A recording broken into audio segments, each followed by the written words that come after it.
गुलमोहर किचनमध्ये आपलं स्वागत आहे। आज मी मुगाचे डोसे म्हणजेच मुगाचे धिरडे बनवणार आहे। एकदम छान असे जाळीदार होतात। नक्की करून पहा आणि खूप पौष्टिक असतात। गरम गरम खायला खूप छान वाटतात। मुगाचे आणि तांदळाचे धिरडे बनवायचे आहेत, पण घरामध्ये थोडेसे कोवळे काचे असे मूग होते, ते मी भिजत घातले होते आणि थोडेसे हे तांदूळ घातले होते। एक वाटी तरी हे तांदूळ भिजत घातलेले होते।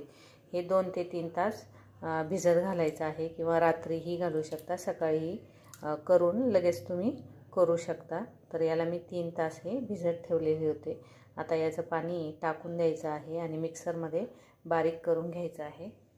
आता यामध्ये थोडेसे जिरे घालायचे आणि हिरवी मिरची, लसूण आणि थोडंसं आलं याचं वाटण करून घ्यायचं आहे। याच्यासोबतच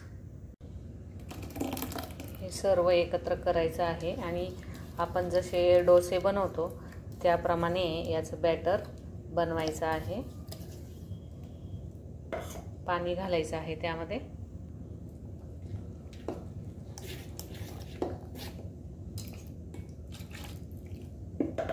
आता यामध्ये तुम्ही हळदही घालू शकता, आवडीनुसार घालायची, त्याचा रंगही छान येतो।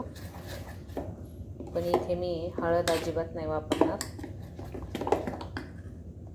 आता यामध्ये चवीनुसार मीठ घालायचं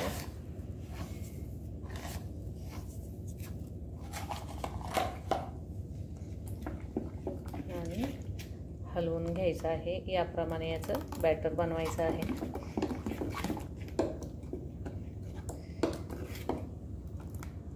आता चटणी बनवण्यासाठी इथे कोथिंबीर घेतलेली आहे, भरपूर घेतलेली आहे। खोबरं घ्यायचे, आलं आणि हिरवी मिरची घ्यायची, थोड्याशा डाळवा घ्यायच्या आहेत, चवीपुरती साखर टाकायची, थोडासा वाळलेला पुदिना टाकलाय।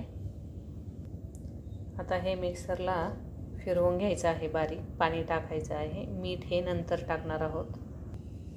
आता यामध्ये मीठ घालायचं आहे, चव घेऊन पाहिजे, जर लागत असेल तर अजून वरून यामध्ये टाकू शकता।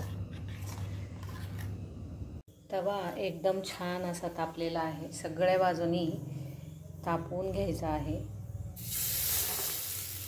आणि आता हे असं गोल असं थोडंसं प्रेस करून असं गोल फिरवायचं आहे आणि गॅस हा आता बारीक केलेला आहे।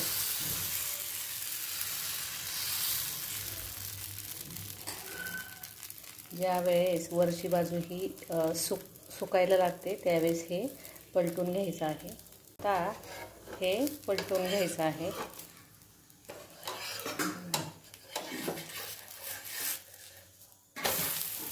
गॅस फुल करायचा आहे।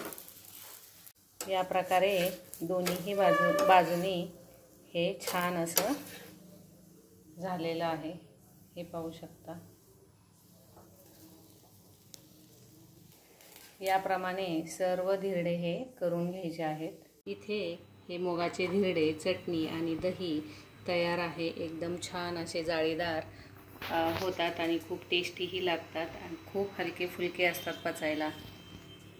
हा व्हिडिओ तुम्हाला जर आवडला असेल तर लाईक, शेअर, कमेंट आणि सबस्क्राईब करायला विसरू नका।